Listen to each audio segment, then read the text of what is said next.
सराफा बंधु लोग,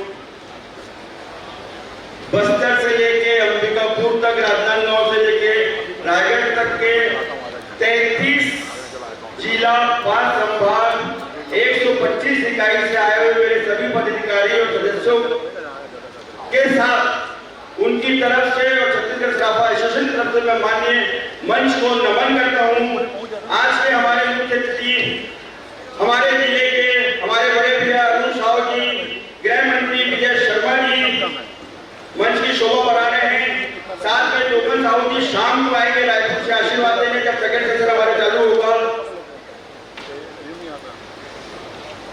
मैं आप सबकी तरफ से स्वागत करता हूं। मेरे अपने मार्गदर्शक माननीय धर्मलाल जी कौशिक, माननीय धर्मजीत सिंह जी, युवा ऊर्जावान विधायक हमारे क्षेत्र के सुशांत शुक्ला जी, मेरे बड़े भैया भूपेंद्र सवन्नी जी, कृष्ण कुमार गांधी जी, साथ में छत्तीसगढ़ चैंबर ऑफ कॉमर्स से कोषाध्यक्ष, उनकी उपस्थिति के रूप में कोषाध्यक्ष निकेश बड़ेरे जी जो हमारे सराफा के प्रतिष्ठित व्यवसायी भी हैं, अनिल शर्मा जी, छत्तीसगढ़ व्यापार जगत कृषि जगत का गौरव, नगर निगम कमिश्नर माननीय प्रकाश सर्वे जी, मेरे छोटे भाई जसप्रीत सलूजा जी एवं मेरी सराफा की समस्त टीम, मैं उनको बोलूंगा खड़े होकर अभिवादन करें और स्वागत करें, मंच का माननीय अतिथियों का स्वागत करें। मैं मंच को अवगत कराना चाहूंगा माननीय अरुण विजय भैया जी, 2 साल पहले ये बदलाव आया कि संगठन में जो एकता का संचार वहां है वो सिर्फ और सिर्फ आप लोगों की वजह से हुआ है। भैया शपथ ग्रहण में अरुण जी आप आए थे, भरपूर आशीर्वाद दिए, आपका मार्गदर्शन और आपकी कर्मठता से ही प्रभावित होकर हमारे सेल छत्तीसगढ़ सराफा एसोसिएशन कितना संगठित हो पाया है। सराफा एसोसिएशन में सबसे बड़ी मूलभूत समस्या, सबसे मूलभूत बड़ी समस्या पुलिस विभाग या पुलिस की जो कार्यशैली रहती है या पुलिस का जो काम रहता है सराफा से जुड़ा हुआ वो बहुत रहती है। लेकिन 2 सालों में जिस तरीके से हमें पुलिस का सहयोग मिला है ये सिर्फ और सिर्फ माननीय गृह मंत्री विजय शर्मा जी के नेतृत्व में हो पाया है। मैं सभी छत्तीसगढ़ सराफा के व्यापारियों से बोलूंगा कि ताली बजा के इस सौगात का आभार व्यक्त किया जाए। मैं आप सबकी तरफ से शासन का भी आभार व्यक्त करना चाहता हूं। वर्षों पुरानी मांग जेल संजोनी पार्क रायपुर में एक ऐसी व्यवस्थित जगह हो जहां पार्किंग की भी सुविधा हो और पूरा बाजार होलसेल रिटेल प्रशिक्षण केंद्र हमारी सराफा एसोसिएशन का कार्यशाला ऑफिस सब एक जगह हो। इसका मार्ग प्रशस्त इसी सरकार में हुआ है। तो मैं फिर कहना चाहूंगा कि ताली बजा के सरकार का आभार व्यक्त किया जाए। साथ में बिलासपुर होने के नाते मैं माननीय अरुण साहू जी से निवेदन करूंगा, अमूमन सारी चीजें रायपुर मिलती है, एक छोटा सा जेल संजोनी पार्क बिलासपुर में भी ध्यान रखा जाए।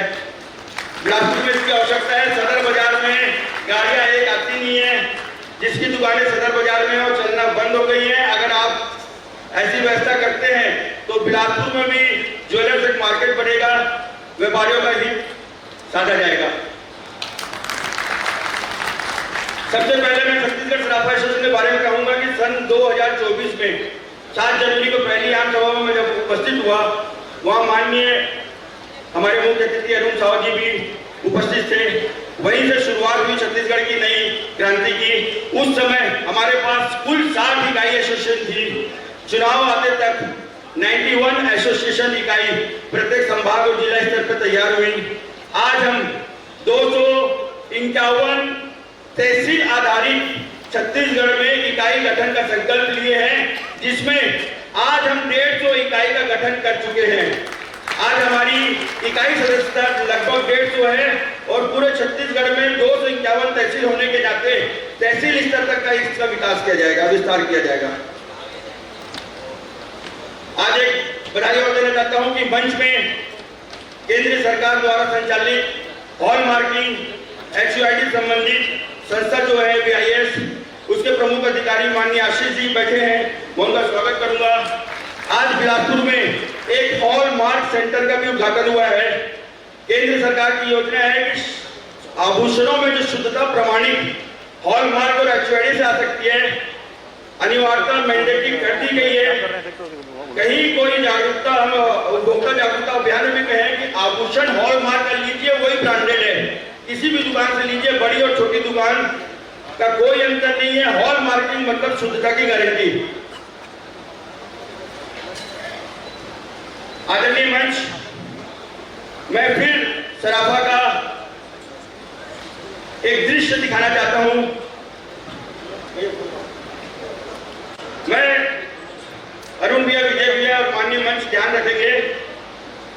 सराफा, हम अमूमन बड़े कांच के शोरूम और बड़े बड़े जो आभूषणों के भंडार स्टोर रख के दुकान करते हैं, सराफा बोलते ही हमें वो शब्द, वो दुकान याद आती है। बिल्कुल नहीं, सराफा बड़ी दुकानों में सिर्फ 1% की भागीदारी रखता है। 98%, 99% मध्य और अति मध्य कारीगर सारे वर्ग के, बंगाली, मराठी, सिलाई वाले, पॉलिश वाले, इन सब से मिला के सराफा सबका सृजन होता है। हम 2 साल में ये सफल हुए शासन और प्रशासन को बताने के लिए कि सराफा बड़े कांच के शोरूम ही नहीं होते, वो हमारे अग्रज हो सकते हैं, लेकिन 99% स्वर्णकार भाई जो कारीगरी से जुड़ा हुआ है, सराफा से जुड़ा हुआ है, वो इसका 98% का हिस्सा है। माननीय मंच, पिछले 2 साल से वैश्विक उथल-पुथल के कारण आप सब देख रहे हैं कि भाव में किस तरीके से तेजी आई है। बहुत ज्यादा प्रभावित हुआ है हमारा संगठन, हमारे संगठन के सराफा व्यापारी। बहुत से लोग बेरोजगारी तक में आ गए हैं, स्वर्णकारी कार्य छोड़ दिए हैं, बच्चे 10-20 हजार की नौकरी में लग गए हैं, सिर्फ जोमेटो डिलीवरी का काम करना बाकी रह गया है। बड़े प्रतिष्ठित बड़े शोरूम क्षमता अनुसार समय काट रहे हैं, परेशान हो भी हैं। अरुण साहू जी, माननीय उप मुख्यमंत्री जी ने 2 साल पहले शपथ ग्रहण के दिन वादा किया था कि सराफा एसोसिएशन को जो भी मांग होगी सरकार की तरफ से पूरा कराऊंगा। मैं आज आपके दिशा निर्देश मार्गदर्शन में 2 साल मेहनत करने के बाद माननीय मंच से मांग करता हूं कि जैसे जैसे अन्य वर्ग, अन्य समाजों में जो पिछड़ गए हैं, पिछड़े हैं, उनको आवश्यकता है कल्याण बोर्ड की। पूरे देश में मांग है कि सुनारों का, स्वर्णकारों का, सराफा का संरक्षण किया जाए। कारीगरी बिल्कुल लुप्त हो रही है। आप अपने सोर्सेस से भी इंक्वायरी कर सकते हैं या रिपोर्ट मंगवा सकते हैं कि सुनारी कार्य लगभग लुप्त होने की स्थिति में है। तो संरक्षण हेतु शासन का आशीर्वाद हमें बहुत जरूरी है। मैं मांग करता हूं कि स्वर्णकार कला बोर्ड या स्वर्णकार कल्याण बोर्ड ऐसी कोई योजना लाए सरकार, जिससे पारंपरिक कला, स्वर्णकार कला जीवित रह सके, कारीगर का रोजगार जीवित रह सके, कौशल विकास हो सके, वित्तीय सहायता में जो आवश्यक लोग हैं उनको जरूरत पड़े उनको दे सके, वोकल फॉर लोकल की बढ़ोतरी होगी, इजी ऑफ डूइंग बिजनेस माननीय मोदी जी का जो सपना है वो इस योजना से भी साकार होगा।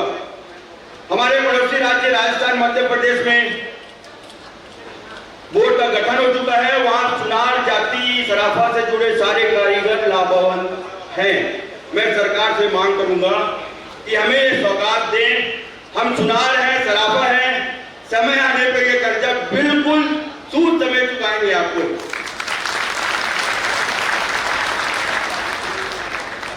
माननीय मुख्यमंत्री जी, गृह मंत्री जी, बड़े भैया विजय शर्मा जी, निश्चित 2 साल आपने प्रत्यक्ष और अप्रत्यक्ष रूप से जो सराफा में मदद की है वो उल्लेखनीय है। और ये 2 साल का जो कार्यकाल है सिर्फ इसी के कारण बहुत उल्लेखनीय कहलाता है। हमारी सबसे बड़ी समस्या, मैं अपने शब्दों में अपने भाव और मन से बोलना चाहूंगा, उसको ध्यान से सुनिएगा साहब।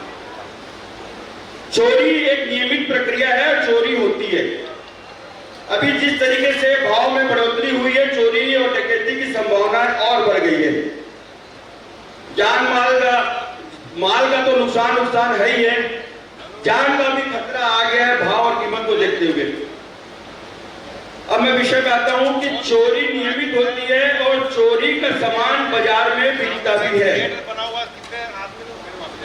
हमारे सराफा या सुनार या स्वर्णकार संबंधित 1-2% ऐसे लोग हैं जो प्रत्यक्ष रूप से खरीदी और माल संचालने की प्रक्रिया में शामिल रहते हैं।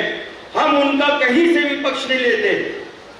धारा 317 बीएनएस की जो पूर्व में 411 थी, ये कहती है कि चोरी के माल को सल्टाने या निपटाने में जो सहभागिता होती है खरीदने में, मतलब जान करके ये चोरी का माल है, उस पे ये धारा या अपराध कायम होता है। हमारा 98% ईमानदार सराफा व्यवसायी निश्चित अनजाने में मापदंड पूरा करके जान पहचान आधार कार्ड लेके सब प्रक्रिया को पूर्ण करने के बाद जब माल खरीदता है और वो बाद में चोरी का निकल आता है, चोर पैसे उड़ा देता है, पुलिस विभाग निश्चित उसको पकड़ती है। विभाग की भी मजबूरी है प्रकरण को निपटाना या पूरा करना या बरामदगी करना। चोर से बिल्कुल बरामदगी होती नहीं है, बरामदगी सिर्फ व्यापारी से हो सकती है। ऐसे में जेन्युइननेस, अगर वो जान के खरीदा है तो सराफा व्यापारी खुद उसको जेल या उसको भेजने में मदद करेगा पुलिस विभाग का। लेकिन आपके माध्यम से निवेदन है कि अगर वो व्यापारी जेन्युइन है और पूरी मानक पद्धति से माल खरीदा है, तो जब तक सबूत या अपराध दोष सिद्ध नहीं हो जाता, वो 2-3 दिन की प्रक्रिया में उसको व्यापारी ही समझा जाए, उसको उसी रात थाने में ले जाना या कल अंदर होने का डर या भय, वो कानून का उल्लंघन भी है। हमें कानून का फायदा भी नहीं मिल रहा है, हमें कानून का दुरुपयोग का नुकसान मिल रहा है।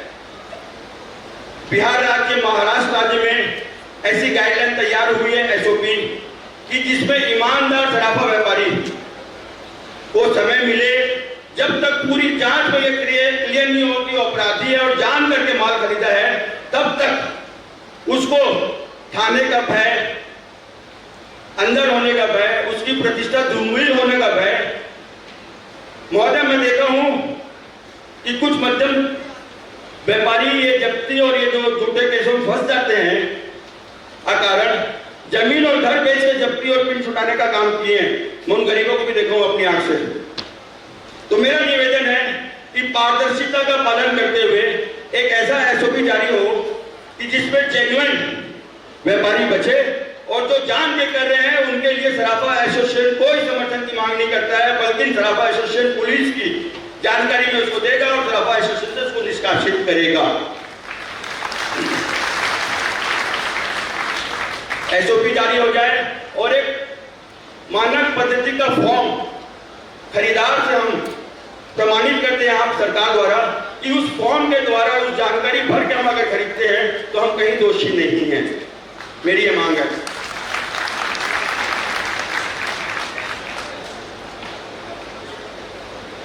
महोदय, एक बहुत बड़ा विषय बताने जा रहा हूं कानून से संबंधित। पिछले 2, 4, 5, 10 सालों में जो सराफा व्यापारी में जागरूकता आई है, बिल्कुल चोरी का माल अलर्ट हो जाता है, नहीं खरीदता है, हमने रोकथाम कर ली है। 1-2% लीकेज है, वो भी भविष्य में ठीक हो जाएगी। बहुत बड़ा लीकेज जो राष्ट्र बैंक ना होके गोल्ड लोन बैंक बहुत तेजी से हर शहर में 10-10 ब्रांचें खुल चुकी है, वो चोरी के माल को बढ़ावा देने का काम कर रही हैं। पिछले 1 साल में 10 से 15 ऐसा प्रकरण हम देखे हैं कि चोर बहुत आसानी से बैंक पहुंच जाता है, बिना मानक, बिना प्रमाणित, बैंक सिर्फ आधार कार्ड के आधार पे उसको दे देता है और बैंक जानता है ये कहीं ना कहीं 2 नंबर का माल है। 2-3 महीने में चोर आता नहीं है, वो बैंक अपनी कागज की खाना पूर्ति करके